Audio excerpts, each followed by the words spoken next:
রহমতুল্লাহি ওয়া বারাকাতুহু। আমি আজকে আপনাদের সামনে একটি বিষয় নিয়ে আলোচনা করব, সেটা হলো গণতন্ত্র বা রাজনীতি। গণতন্ত্র বা রাজনীতি এ নিয়ে আমি ইতিপূর্বে অনেক কথা অনেক আলেমের মুখ থেকে শুনেছি। কিছু কিছু আলেমরা বলেন গণতন্ত্র হারাম, গণতন্ত্র জায়েজ নেই, এটা ইসলামের বহির্ভূত কাজ, গণতন্ত্র হারাম, এই জাতীয় মাসলা মাসাইল আলেমগণরা দিয়ে বাংলাদেশকে অনেক ক্ষতির ভেতর ফেলে দিয়েছে। আমি কারণ হিসেবে বলবো, গণতন্ত্র হারাম এ কথা বলার পরে নাস্তিক বিধর্মীরা তারা আরাম করে আলেম এবং ইসলামের উপর অনেক অত্যাচার করেছে। আলেমরা বলে গণতন্ত্র হারাম, আর নাস্তিক বিধর্মীরা তারা করছে মহাসুখে আরাম। আসলে এখন আবার কিছু সংখ্যক আলেমরা গণতন্ত্র হারাম ফতুয়া উঠিয়ে নিয়েছে। আসলে সমাজে নেতা নির্বাচন করা, কে নেতা হবে, আর আপনার আমার চাল চলন, আপনি আমি কার সাথে চলব, কার সাথে বন্ধুত্ব করব, এসব ব্যাপারে আল্লাহ সুবহানাহু ওয়া তাআলা আমাদের যে মেসেজ দিয়েছেন, আল্লাহ সুবহানাহু ওয়া তাআলা যে বার্তা আপনাকে আমাকে যে বার্তা দিয়ে রেখেছেন তা আপনি আমি জানি না। আল্লাহ সুবহানাহু ওয়া তাআলা কোরআনুল কারিমে সূরা মায়েদার 51 নম্বর আয়াতে 8 নম্বর রুকুতে 6 নম্বর পারায় 16 নম্বর পৃষ্ঠায় আল্লাহ সুবহানাহু ওয়া তাআলা বলেছেন, হে মুমিনগণ, তোমরা ইহুদি ও নাসারাদেরকে বন্ধুরূপে গ্রহণ করো না, তারা পরস্পর বন্ধু, আর তোমাদের মধ্যে কেউ তাদেরকে বন্ধুরূপে গ্রহণ করলে সে নিশ্চয়ই তাদেরই একজন। এখন দেখুন তো কথাটা অর্থটা কি দাঁড়ায়। তাদের সাথে বন্ধুত্ব করলে আল্লাহ সুবহানাহু ওয়া তাআলা নিজে বললেন তিনি তাদেরই একজন। এখন আমরা বাংলাদেশে যারা মুসলমান রয়েছে, তারা রাজনীতি করার ব্যাপারে, দল করার ব্যাপারে একবারও কি ভেবে দেখেছি আমি যে রাজনৈতিক দলটা করি, এই দলটা কালেমার দাওয়াত দেয় কিনা, এই দলটা কোরআন এবং হাদিস অনুযায়ী রাষ্ট্র পরিচালনা করেন কিনা। আমরা কিন্তু সেটা দেখি না। আমরা দেখি কোন দলের কত জনপ্রিয়তা আছে, কোন দল সাংগঠনিকভাবে অনেক আগানো।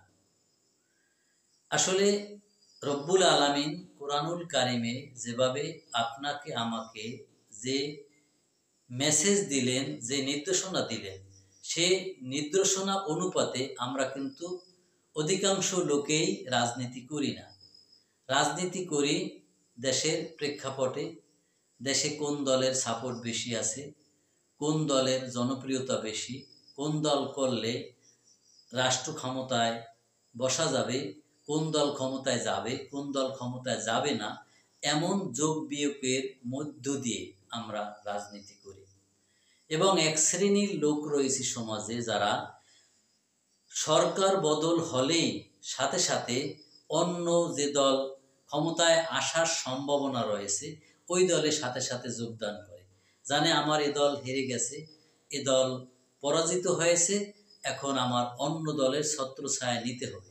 এর কারণ এই লোক হলো দুষ্কৃত এবং সমাজে অন্যায় অবিচার যত প্রকার সমাজ বিরোধী কাজ আছে এগুলো তারা করবে। কারণ এগুলো করতে হলে রাষ্ট্রীয় ক্ষমতা যদি তার হাতের কবজায় না থাকে তাহলে সে সেটা করতে পারবে না। এই জন্য তারা দল পরিবর্তন হলে নিজেও নিজের আদর্শ নীতিকে পরিবর্তন করে ওই দলে যোগদান করে। ইতিপূর্বে অনেকে দেখেছেন বিভিন্ন দলের জয় পরাজয়, বিভিন্ন দল থেকে এ দল থেকে ও দলে যোগদান করা। আমি সেদিকে আর আলোচনায় যাচ্ছি না।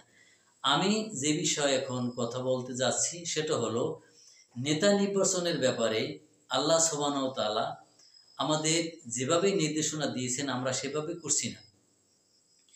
এবং আমাদের প্রিয় নবী হযরত মুহাম্মদ সাল্লাল্লাহু আলাইহি ওয়াসাল্লাম বলেছেন, নেতা হবে জনগণের সেবক। হাদিস মিশকাতুল মাসাবি, হাদিস নাম্বার 3925। আল্লাহ সুবহানাহু ওয়া তাআলা বলছেন, নিশ্চয়ই আল্লাহ জালিম সম্প্রদায়কে হেদায়েত দেন না। এখন জালিম কারা? দেখুন তো, আল্লাহ সুবহানাহু ওয়া তাআলা প্রথম আয়াতে কারিমায় আমি যে কথাগুলো বলেছিলাম, এখানে বলছে ইহুদি এবং নাসারাদেরকে তোমরা বন্ধুরূপে গ্রহণ করো না। যদি তোমাদের মধ্যে কেউ বন্ধুরূপে তাদেরকে গ্রহণ করে তাহলে সে তাদের একজন। এখন আমরা দল করার ব্যাপারে কিন্তু কালেমার দাওয়াত দিচ্ছি কিনা আমার দল কোরআন হাদিস অনুগতে আছে কিনা, আমরা কিন্তু সেদিকে দৃষ্টিপাত রাখছি না।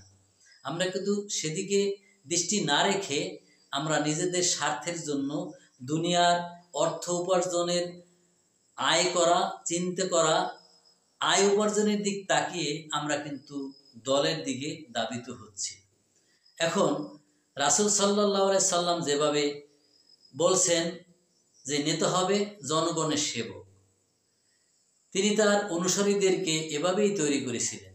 ফলে প্রশাসনের বিভিন্ন স্তরে নিয়োজিত ব্যক্তিরা নিজেদের জনগণের সেবক ভূমিকায় উন্নতি করতে সক্ষম হয়েছিলেন। নেতা নির্বাচনে মহানবী হযরত মুহাম্মদ সাল্লাল্লাহু আলাইহি সাল্লাম কেবল যোগ্য ও বিশেষজ্ঞকে মনোনীত করতেন। এক্ষেত্রে স্বজনপ্রীতি ও পক্ষপাতদুষ্ট অবস্থানকে তিনি প্রত্যাখ্যান করেছিলেন। ক্ষমতা বা পদের জন্য লালায়িত ব্যক্তিকে তিনি নির্বাচিত করতেন না। তিনি বলেন, আমি এই দায়িত্বপূর্ণ কাজে এমন কোনো ব্যক্তিকে নিয়োগ করব না যে তা পাওয়ার জন্য প্রার্থী হবে। কথা বুঝে আসছে ভাই? রাসূল সাল্লাল্লাহু আলাইহি সাল্লাম ওই ব্যক্তিকে তিনি মনোনীত করতেন না যিনি ওই পদ পাওয়ার জন্য নিজে লালায়িত, নিজে আগ্রহী যে আমি এই পদ চাই। দেখুন তো, আমাদের দেশে একটা প্রতীকের জন্য, দলীয় প্রতীকের জন্য একজন একজনকে হত্যা করে। কথা সঠিক না বেঠিক? একেবারেই সমাজের সাথে মিলিয়ে দেখুন, এই পদ পাওয়ার জন্য একজন একজনকে হত্যাও করে। এমনকি তার পরিবার অনিশ্চয়তায় ভিতরে থাকে, পরিবার সহ গুম হওয়ার সম্ভাবনাও থাকে। শুধুমাত্র কি পদ পাওয়ার জন্য, রাষ্ট্রীয়ভাবে একটা পদ ধরার জন্য তারা একে অপরকে হত্যাও করে। অর্থাৎ মহানবী হযরত মুহাম্মদ সাল্লাল্লাহু আলাইহি সাল্লামের জীবন আদর্শ থেকে যেটা পেলাম সেটা হলো, যে এই পদ চাইবে বা এই পদের জন্য লালায়িত, তিনি তাকে এই পদ দেন না। অথবা এমন কাউকে নয় যে তা পাওয়ার জন্য লালায়িত হবে। হাদিস মুসলিম 1824। আমার এই কথাগুলো কোরআন হাদিসের সাথে মিলিয়ে নেবেন। আপনি আলেম হন আর আলেম ছাড়া সাধারণ জনতা হন, সাধারণ জনগণ হন, অবশ্যই কথাগুলো কোরআন হাদিসের সাথে মিলাবেন। আমরা রাষ্ট্র পরিচালনার ক্ষেত্রে, নেতা নির্বাচনের ক্ষেত্রে কোরআন হাদিসের দিক একটু দৃষ্টিপাত রাখি না। আমরা শুধু দল করি। দলটা করি এমনভাবে, একেবারে অন্ধভাবে দল পালন করি, যাকে বলে দল কানা। আমার দল অপরাধ করুক, আমার দল অন্যায় করুক, সে অন্যায়কে আমার চোখে অন্যায় হিসেবে দেখি না। আমি দেখি আমার দলেরটা এটা করছে, কি হয়েছে, অন্য দলে কত অপরাধ করেছে, অমুক দল এই দোষ করেছে, অমুক দল এই অন্যায় করেছে, অমুক দল এটা করেছে। অন্য দলের দোষকে সামনে টেনে নিজের দলের দোষকে আড়াল করি। আসলে এটা কি বলে? দলকানা। আমরা আসলে রাজনীতি করি তাও দলকানাভাবে। নিজের বিবেক, নিজের বুদ্ধি, নিজের আকল একটুও খাটাই না যে আমার দলে যে অন্যায়টা করলো, অপরাধটা করলো, আসলে অপরাধের বিচার হওয়া উচিত, এদিকে যাই না। কারণ আমার দলে করেছে তো এটা কিছু না, 7 খুন মাপ, কারণ আমার দলে করছে, আমার দলের অপরাধ আমার কাছে অপরাধ মনে হয় না। বিরোধী দলে যদি সামান্য পরিমাণ, তিল পরিমাণ অপরাধ করে, সেটাকে তাল স্বরূপ আমরা সমাজে প্রচারণা চালাই। আসলে রাসূলুল্লাহ সাল্লাল্লাহু আলাইহি সাল্লামের যদি আমরা উম্মত হই, আমাদের প্রিয় নবী হযরত মুহাম্মদ সাল্লাল্লাহু আলাইহি সাল্লামকে আমরা যদি নবী হিসাবে মানি, তাহলে নবীর আদর্শ অনুপাতে আমাদের প্রত্যেকের রাজনীতি করা উচিত। কারণ আল্লাহ সুবহানাহু ওয়া তাআলা এখানে বলেছেন, তোমরা ইহুদি নাসারাকে বন্ধু হিসাবে গ্রহণ করো না। তোমাদের মধ্যে থেকে কেউ যদি কাউকে বন্ধু হিসেবে গ্রহণ করে, তাহলে সে তাদেরই একজন। ভেবে দেখুন তো, এই আয়াতের সাথে আপনার আমার জীবনের মিল আছে কিনা?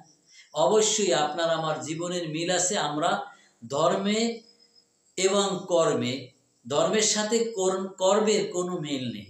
আমরা ধর্মটা শুধু মুখে মুখে পালন করি, মুখে মুখে আপনি আমি নিজেকে মুসলমান পরিচয় দিই। আসলে মুখে মুখে মুসলমানিত্ব কোনো মূল্য ইসলামের কাছে নেই। ইসলামের কাছে এর কোনো প্রাধান্য নেই, আল্লাহর কাছে এর কোনো ভিত্তি নেই, এর কিছু মূল্য নেই। এর বিনিময়ে আল্লাহর কাছে কিছু পাবে না। এর বিনিময়ে আপনি বন্ধুত্ব যার সাথে করছেন, তিনি তাদেরই একজন। আল্লাহ নিজে বলছেন সূরা মায়েদার 51 নম্বর আয়াতে, 8 নম্বর রুকুতে, 6 নম্বর পারা, 16 নম্বর পৃষ্ঠাে আল্লাহ সুবহানাহু ওয়া তাআলা স্পষ্টভাবে বলে দিয়েছেন। এখন কারণ হিসাবে রাসূলুল্লাহ সাল্লাল্লাহু আলাইহি সাল্লাম তিনি বলেন, তুমি যদি চেয়ে নিতে চাও তা লাভ, তুমি যদি চেয়ে নিয়ে তা লাভ করো, তাহলে তোমাকে ওই দায়িত্বের হাতে ছেড়ে দেওয়া হবে। আর না চাইতে যদি তা পাও, তাহলে তুমি সেজন্য সাহায্যপ্রাপ্ত হবে। হাদিস বুখারী 7147, মুসলিম 1662। দেখুন তো, আমরা কিন্তু একটা পদ পাওয়ার জন্য পাগল হই, অথচ রাসূলুল্লাহ সাল্লাল্লাহু আলাইহি সাল্লাম বলছেন, যে আগ্রহী হবে পাওয়ার জন্য, তাকে তিনি মনোনীত করেন না। এবং না চাইতে যে পায়, তিনিই কিন্তু সাহায্যপ্রাপ্ত হবেন। কার থেকে সাহায্যপ্রাপ্ত হবেন? আল্লাহ নিজে সাহায্য করবেন এবং নবী করিম সাল্লাল্লাহু আলাইহি সাল্লামের সাহায্যের আহ্বান জানিয়েছেন, তিনি সহযোগিতা করবেন। যে না চাইতে পদ পজিশন যে পায়, তাকে সাহায্য করবে। আর যে চাইয়া পদ পজিশন নেবে, তার কাছে আল্লাহর সাহায্য থাকবে না এবং নবী করিম সাল্লাল্লাহু আলাইহি সাল্লাম তিনি এবং তার সাহাবাদের সাহায্য সহযোগিতা থাকবেন না, এমন কথাই উঠে এসেছে এখানে। আসুন, জনগণ কুরাইশদের অনুগামী এবং খিলাফত কুরাইশদের মধ্যে সীমিত। এখন দেখুন, ইবাদতের বেলায় আমরা শুধু ইবাদত করি, খিলাফত আমাদের মাঝে নেই। আমাদের মাঝ থেকে খিলাফত বিলুপ্ত হয়ে গেছে। ইবাদত কবুল হতে হলে, ইবাদত করতে হলে খিলাফতের গুরুত্ব দিতে হবে আগে। আমরা কিন্তু সমাজে অধিকাংশ লোকেই বিভিন্ন দরবার ভিত্তিক শুধু ইবাদতই করছি, খেলাফতের কোনো সংবাদ নাই, খেলাফতের কোনো খবরই নেই। আর খেলাফত কর্মই বা কিভাবে? আমরা তো অধিকাংশ আলেমরা ইতিপূর্বে ফতোয়া দিয়ে রেখেছি যে গণতন্ত্র হারাম। আরে, আপনাকে গণতন্ত্র হারাম বললে নাস্তিক বিধর্মীরা আরাম করে আপনার আমার আসনটা গ্রহণ করে আপনাকে আমাকে মূর্খ লোকে চালাচ্ছে। দেখেন না, ইতিপূর্বে আলেমরা মাহফিল করতে যায়, ওয়াজ মাহফিল করতে যায়, সেখানে মূর্খ মানুষ, মূর্খ নেতা যিনি টিপসই দেন, তিনি ওখানে বসে আলেমকে উপদেশ দেয়, এভাবে ওয়াজ করবেন না হুজুর, এভাবে ওয়াজ করবেন না, ওয়াজ এভাবে করবেন। কোরআন তারা শিখায়, হাদিস তারা শিখায়। এর কারণ হিসাবে আমরা গণতন্ত্র হারাম বলে তাদের হাতে আমাদের রাষ্ট্র ক্ষমতা ছেড়ে দিয়েছি। আর এই রাষ্ট্র ক্ষমতা যেতে হলে গণতান্ত্রিক প্রক্রিয়ায় যেতে হবে। যেহেতু এখন আমাদের সামনে গণতন্ত্র চালু আছে, এই চালুর মধ্যে দিয়ে, গণতন্ত্রের মধ্যে দিয়ে আমরা ক্ষমতার আসনে বসি, তারপরে না আমরা খেলাফতের চিন্তা করব, তারপরে না গণতন্ত্রের বিষয় কি, রাসূল সাল্লাল্লাহু আলাইহি সাল্লামের পদ্ধতি কি ছিল, সেটা করতে হলে আপনাকে রাষ্ট্র ক্ষমতায় বসতে হবে। রাষ্ট্র ক্ষমতায় মূর্খ লোককে বসিয়ে রেখেছি, অথচ স্কুল, কলেজ, মাদ্রাসা, ভার্সিটি এদেশে অনেক আছে। এদেশে অনেক গুণীজন রয়েছেন, অনেক শিক্ষিত লোক রয়েছেন, কই তারা তো ক্ষমতার মসনদে নেই। ক্ষমতায় মন্ত্রী মিনিস্টারেরা দেখে দেখে একটা বক্তব্য লিখে বাংলা তোতলাইয়ে তোতলাইয়ে কথা বলে, এটা বড় লজ্জা। দেখুন তো, আমাদের এই 5ই আগস্টের পরে এদেশে একজন রাষ্ট্র ক্ষমতায় আমরা ছাত্র সমাজ বসিয়েছি যারা, দেখুন তো এই লোকটার বক্তব্য কোনো একটা অক্ষর বাংলায় লিখে দেখে দেখে বলে নাকি, কোনো একটা ইংরেজি ওয়ার্ড লিখে লিখে দেখে বলে নাকি। একে দেখেও কি আপনার আমার শিক্ষা হবে না? যে শিক্ষিত লোকদের আমরা স্পেস দেই না, শিক্ষিত লোকদের আমরা সংসদে নেই না, আমরা নেই মূর্খ লোক, তোতলাই তোতলাই কথা বলে, বাংলায় লিখে নেই, 14 বার দেখে আর 14 বার তোতলাই তোতলাই কথাটা বলে। এমনও মন্ত্রী এমপি বাংলাদেশে আমি দেখেছি টিপ দেয়, স্বাক্ষর করতেও পারে না। অথচ তাহলে যদি আমরা শিক্ষিত লোককেই সমাজের প্রতিনিধি হিসাবে সমাজের দায়িত্ব, সমাজের কাজের দায়িত্ব তাদের হাতে অর্পণ না করি, তাহলে শিক্ষা প্রতিষ্ঠানগুলো বন্ধ করা উচিত। কারণ লেখাপড়া করে কি লাভ? শিক্ষিতরা মূর্খদের টাকার বোঝা বাইবে, শিক্ষিতরা মূর্খদের চাকরি করবে। এমপি মন্ত্রীর পায়ে ধরে শিক্ষিত লোক চাকরির জন্য, ধরে না ভাই? ইতিপূর্বে দেখেন না চাকরির জন্য কত টাকা, কত প্রতিযোগিতা, 5 লাখ 10 লাখ, এবং এমপির পাও ধরা, মূর্খ এমপির পাও ধরে মাস্টার্স কমপ্লিট এক ছাত্রী। এই শিক্ষার মর্যাদা কি হবে এই লেখাপড়া করে? এই শিক্ষার কি দাম? আসুন আমরা আল্লাহ এবং রাসূলের দেওয়া নির্দেশ অনুপাতে যদি আমরা নেতা নির্বাচন করতে পারি, তাহলেই আমাদের দেশে কল্যাণ ফিরে আসবে, তাহলেই জাতি তার নিজের অধিকার ফিরে পাবে। আর ভোট নেওয়ার ব্যাপারে আমি আমার বয়স থেকে আমি যা দেখেছি, ভোট নেওয়ার ব্যাপারে শিক্ষিত লোককে ভোটের দায়িত্ব দেওয়া হয় পুলিং অফিসার হিসাবে, বিভিন্ন জায়গায় তাদেরকে পাঠানো হয় নির্বাচনী দায়িত্বে, নির্বাচনী কাজে, অর্থাৎ তার ভোট নেওয়া হয় না। ভোট নেয় কার? যে দিনমজুর, যে রাতের আধারে 1000, 2000, 500 টাকা পেলে ভোটটা বিক্রি করে। যে ব্যক্তি টাকার বিনিময়ে নিজের বিবেককে বিক্রি করে, তিনি কি মানুষ? তিনি কি সমাজের মানুষ হতে পারে? তিনি তো অমানুষের কাতারে। এই অমানুষের কাতারের মানুষগুলো ভোট দেয়, আর শিক্ষিত লোককে ভোট নেওয়ার দায়িত্ব দেয়। এবছর এই সামনে যে নির্বাচন হবে, এই নির্বাচনে ডাক্তার ইউনূসকে আমি বলবো, ভোট নেওয়ার ব্যাপারে শিক্ষিত লোকের ভোট কিভাবে নেওয়া যায়, সেই ভোটগুলো নেওয়ার প্রক্রিয়া আগে চালু করবেন। হয়তোবা তাদের ব্যালটটা আগে পাঠাবেন খামের মাধ্যমে, তিনি কাকে ভোট দিবেন তিনি ভোটটা দিয়ে দেবেন খামে, ভিতরে আবার ভোটটা তিনি ডাকযোগে পাঠিয়ে দিবেন নির্বাচন কার্যালয় থেকে ভোটটাকে যোগ করা হবে। এমন একটা ব্যবস্থা করতে পারলে শিক্ষিত লোকের ভোট দেওয়ার ব্যবস্থা হবে। আসলে এদেশে শিক্ষিত লোকের কোনো স্পেস দেয় না সমাজে দায়িত্ব পালন করার জন্য। আর কোনো শিক্ষিত লোক যদি নির্বাচনে দাঁড়ানোর জন্য আগ্রহী হয়, মূর্খ লোকরা বলে, আরে স্যার আপনি এই কাজে এসে কি করবেন? এইসব কাজে পাগল ছাগল আসে, আপনি কেন আসবেন? দেখুন তো, এইসব লোক এসে আপনি এসে কিছু করতে পারেন না স্যার, অমুকের অনেক টাকা আছে, অমুকের লক্ষ লক্ষ টাকা আছে, স্যার আপনি দাঁড়াইলে পাশ করতে পারবেন না, অমুকে টাকা দিয়ে হয়ে যাবে। দেখুন তো নবী করিম সাল্লাল্লাহু আলাইহি সাল্লাম নেতা নিযুক্ত কিভাবে করতেন? দেখেন সেখানে কি টাকার লেনদেন ছিল না। আপনি আমি কিন্তু টাকার লেনদেনটা চালু করেছি। আপনি আমি মূর্খ লোককে ক্ষমতার মসনদে বসিয়ে একের পর এক তাদেরকে টাকার পাহাড় বানিয়েছি। আর আমরা দুদক নামে এক প্রতিষ্ঠান রাখছি পাহারা দিতে। দুদক কি করবে? দুদকের কি হাত পা আছে? দুদক তদন্ত করে দেখবে কে কত টাকা পাচার করছে। এই তো পাচার করার সুযোগ তো আমি দিয়েছি। টিপ দেওয়া লোকটাকে এমপি মন্ত্রী বিনিয়ে সংসদে পাঠালাম মূর্খ লোকের ভোট নিয়ে। শিক্ষিত লোকের ভোট নেওয়ার তৎপরতা আমার বয়সের, আমার জীবনে আমি দেখি নাই। আমি জীবনে দেখছি শিক্ষিত লোকরা ভোট নেওয়ার দায়িত্ব পালন করছে, মূর্খরা ভোট দিচ্ছে।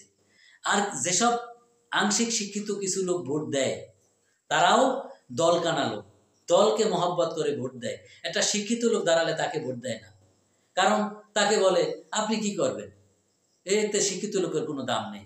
আর শিক্ষিত লোকের দাম নাই, শিক্ষা প্রতিষ্ঠানগুলো বন্ধ করুন। সবাই মূর্খ থাকেন, সবাই টিপ দেন, এর মধ্যে দিয়ে সবাই দেশের দায়িত্ব পালন করেন, সবাই এমপি মন্ত্রী মেম্বার এক এক কথা, দেশের জনপ্রতিনিধি হবেন সব মূর্খ। শিক্ষা প্রতিষ্ঠানগুলো একেবারে বন্ধ করে দেন। শিক্ষা প্রতিষ্ঠান যদি চালু রাখেন তাহলে শিক্ষিত লোকদেরকে দেশ চালানোর দায়িত্ব দিন, দেখবেন দেশে দুর্নীতি, দেশে অপরাধ, অন্যায় হবে না। কারণ শিক্ষিতরা অন্যায় অতটা করে না। যদি আপনি ইসলামী লোককে মনোনীত করেন তাহলে দেখবেন তারা দুর্নীতি করবেই না, কারণ তারা আল্লাহ এবং রাসূলের দেওয়া নির্দেশন অনুপাতে রাষ্ট্র চালাবে, যদি আলেমদের দেন দায়িত্ব। আর যদি শিক্ষিত লোকদের দেন, তারাও অপরাধ করলেও মূর্খ লোকের মতো এত অপরাধ তারা করবে না। তারা অপরাধটা জেনে বুঝে কতটুকু করা যায় মাফিক মতো করবে, আনলিমিটেড তারা অপরাধ করবে না। তারা জানে যে আমার এই অপরাধের তদন্ত হতে পারে, আমাকে ধরতে পারে, এভাবে একটা চিন্তা চেতনা তাদের মাঝে আসতে পারে। ভেবে দেখুন তো, আমাদের দেশে ইতিপূর্বে দুজন মন্ত্রী ছিল বাংলাদেশ জামাত ইসলামের। ইতিপূর্বে যে সরকার ছিলেন তিনি কিন্তু সারাশি অভিযান দিয়ে তাদের দুর্নীতি খোঁজ করতে পায় নাই। কই, তাদের টাকার লোভ নাই, তারা বাড়ি গাড়ি করার চিন্তা নাই তাদের।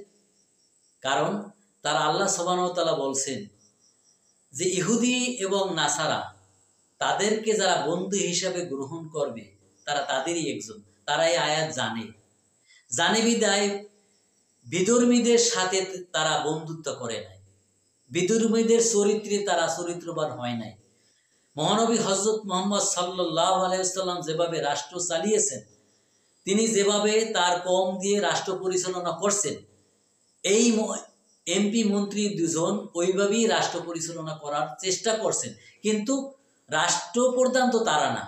তারা যে চাইলেই একটা আইন পাশ করতে পারবে, চাইলেই তারা পরিচালনা করবে, এমন স্পেস তাদের দেওয়া হয় না। তাদের যে দুইটা দপ্তর দেওয়া হয়েছে, ওই দপ্তর দুইটায় কোনো প্রকার দুর্নীতি হয় নাই, এবং দুর্নীতি করলেও কোনো লোক করছে এই মন্ত্রী দুইটার কোনো দুর্নীতি খুঁজে পায় না। যদি পাইতো তাহলে অবশ্যই সেই দুর্নীতি দেয় তাদেরকে জেল দিত। আসুন, আমরা যারা মুসলমান নিজেকে দাবি করি, নিজেকে মুসলমান হিসেবে দাবি করি, এবং আমরা যদি মরার চিন্তা করি, মারা যাব একদিন, এই চিন্তা আসে, তাহলেও আসুন আমরা ইতিপূর্বে তো অনেক দলের শাসন দেখছি, অনেক দলের শাসন দেখেছি না? তারা কি করে? তাদের ছেলে সন্তান বিদেশে পড়ানোর নামে পাঠায়, আর এই পড়ানোর নামে পাঠাইয়া এই পড়াশোনার নাম করে হাজার হাজার কোটি টাকা পাচার করে। এই দেশটাকে টাকা পাচারের জন্য আর আমরা না রাখি। আসুন, আমরা যারা মুসলমান আছি তারা যেন ইসলামী দলকে ভোট দেওয়ার চেষ্টা করি, ইসলামী দলকে সমর্থন করি। আর এখনো যারা যে সকল আলেম রয়েছেন এখনো ফতোয়া দিয়ে বেড়ান গণতন্ত্র হারাম। আপনি গণতন্ত্র হারাম আপনি কেন বলবেন? আমিও বলবো হারাম। কিন্তু দেশে যে প্রক্রিয়া রয়েছে, এই প্রক্রিয়ার মাধ্যমে আলেমরা যাতে ক্ষমতায় বসতে পারে, আলেমরা যাতে রাষ্ট্র ক্ষমতা চালানোর দায়িত্ব পায়, সেদিকে দৃষ্টি রেখে শুধুমাত্র একবার ইসলামের স্বার্থে তাদেরকে ভোট দেন, যাতে এই দেশটা কোরআনের আইন অনুপাতে চলে, এই দেশটা রাসূলুল্লাহ সাল্লাল্লাহু আলাইহি সাল্লামের আদর্শে চলে। আপনি তো মুসলমান, আমিও তো মুসলমান। কেমন মুসলমান তুমি একটু ভাবো না, কেমন তোমার ঈমান একটু বলো না, কেমন মুসলমান তুমি একটু ভাবো না, কেমন তোমার ঈমান একটু বলো না। আমরা আসলে ঈমানে এবং আমলে মুসলমান না।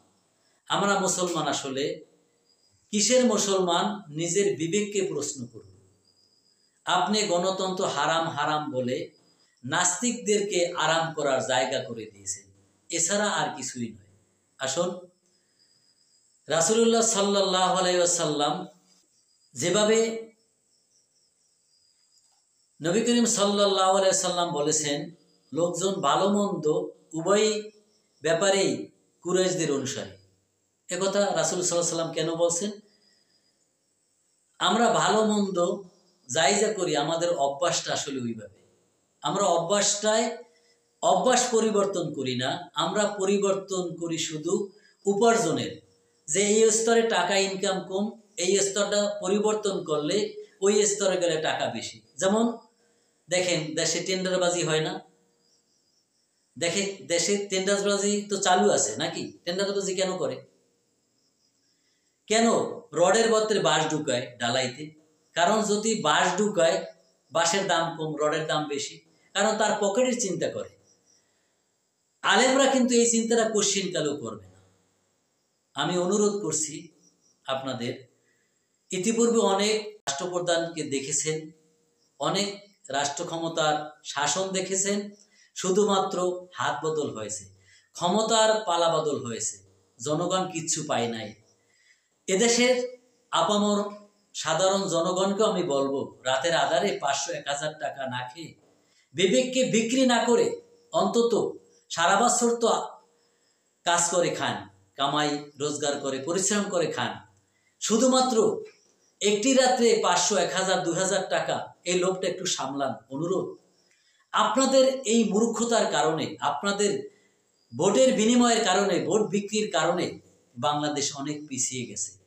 আপনারা রাতের আধারে ভোট বিক্রি করেন, 500, 1000, 2000 টাকা দেয়, কারণ আপনাদের মুখেরই কথা, অমুকের টাকা আছে, হুজুর আপনি দাঁড়াইয়েন না, স্যার আপনি দাঁড়াইয়েন না, তার সাথে টাকার সাথে পারবেন না। এই টাকাটা কে খায়? শিক্ষিত লোক তো খায় না, কারণ ওই টাকাটা আপনি খাবেন বিদায় এই শিক্ষিত লোকটাকে দাঁড়াতেও মানা করেন, কারণ এই শিক্ষিত লোকটা তো টাকা দিবে না, তার টাকা নাই। কারণ আপনার দরকার নগদে 2000, 5000 টাকা।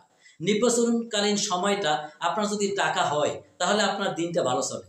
বাইরে এই আপনার একদিনের সিদ্ধান্তে 5টা বছর বাংলাদেশ পিছিয়ে যাবে। আপনি কি চাবেন? আপনি চাইতে পারেন, শিক্ষিত লোকরা এটা চায় না। অনুরোধ, আপনাদের হাতে পায়ে ধরি, আপনাদের জোর অনুরোধ জানায়, অন্তত এইবারে নির্বাচন জোর হাত করে আমি আপনাদেরকে অনুরোধ করছি, অন্তত এইবারে নির্বাচনে টাকার দিক তাকাবেন না, টাকার দিক তাকিয়ে নিজের বিবেককে বিক্রি করবেন না। ভোট যে কত বড় আমানত যদি আপনি বুঝতেন, কোশ্চিন কালেও রাতের আধারে টাকার বিনিময় ভোটটা আপনি বিক্রি করতেন না। একবার দিয়ে দেখুন না আলেমদের হাতে, আলেমরা কেমন দেশ চালায়, আলেমরা কেমন দেশ চালায়। এক আলেমকে দেখেন নাই, ডক্টর মিজানুর রহমান আজহারি, তার মাহফিলে 10 লাখ 12 লাখ লোক হয়। কেন? একজন দেশের প্রধানমন্ত্রী আসলে 1 লাখ লোক হয় না। একজন ইসলামী বক্তা তার ওয়াজে, তার দ্বীনি কথা শোনার জন্য 10 লাখের উপরে লোক হয়। আলেমদের যে কি মেধা আছে আপনারা জানেন না। একবার দেশ দিয়ে দেখুন, দেশ অবশ্যই নিরাপদ থাকবেন, দেশে অবশ্যই কল্যাণ ফিরে আসবেন। কারণ দেশে কল্যাণ ফিরিয়ে যদি আনতে হয়, কোরআন এবং হাদিসের আলোকে আপনি আমি যদি দেশের দায়িত্ব কোরআন এবং হাদিসের আলোকে না দেই,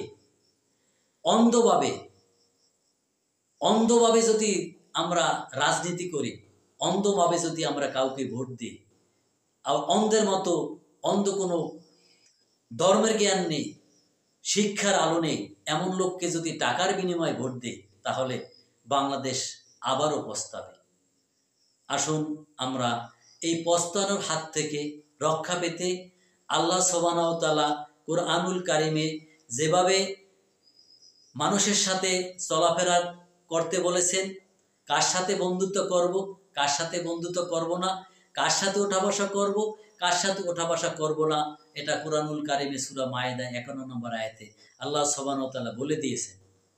রাসূলুল্লাহ সাল্লাল্লাহু আলাইহি সাল্লামের জীবনে রাজনীতি কিভাবে করেছেন, কিভাবে রাষ্ট্র পরিচালনা মহানবী সাল্লাল্লাহু আলাইহি সাল্লাম করেছেন, আসুন আমরা এভাবে মহানবী সাল্লাল্লাহু আলাইহি সাল্লামের আদর্শে রাষ্ট্র চালানোর চেষ্টা করি, তবেই আপনার আমার কল্যাণ ফিরে আসবে। এ বাণী সকলের নয় শুধু মুমিনের, যারাই চলবে মেনে ফল পাবে জীবনে। এ বাণী সকলের নয় শুধু মুমিনের, যারাই চলবে মেনে ফল পাবে কোরআনে।